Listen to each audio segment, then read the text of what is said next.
पहले तो बताना चाहेंगे कि कौन कौन सी एजेंसीज को हमने देखा है। ये आप ध्यान रखिए कि ये पोल ऑफ पोल्स है।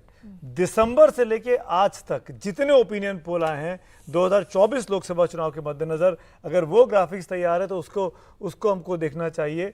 पोल ऑफ पोल्स में हमने कुल 12 सर्वेज लिए हैं, जिसमें बड़े बड़े राष्ट्रीय चैनल हैं और बड़ी बड़ी सर्वे एजेंसीज हैं।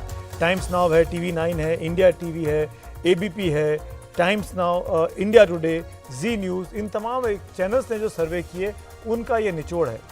और अलग अलग सैंपल साइज़ है, किसी का 1 लाख से ऊपर का है, किसी का 25 लाख का सैंपल साइज़ है। TV9 ने क्लेम किया था कि तो 25 लाख का सैंपल साइज़ लिया है, किसी के हज़ारों का सैंपल साइज़ है। वो फिगर भी ये तमाम उसको ध्यान में रखकर इस पोल को तैयार करा एजेंसीज ने और हम उसका निचोड़ लेकर आए हैं।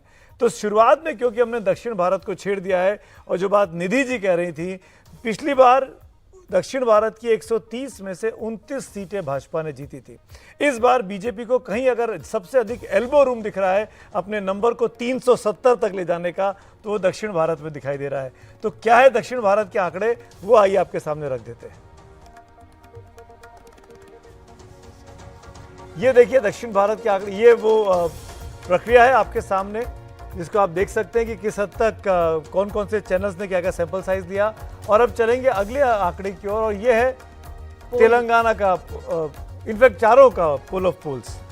तेलंगाना की अगर हम बात करें स्पेसिफिकली, तो 4 सीटें बीजेपी जीत रही है, कर्नाटका में 21 जीत सकती है, आंध्र प्रदेश में 2 जीत सकती है, तमिलनाडु में 2 जीत सकती है और केरला में 1 जीत सकती है।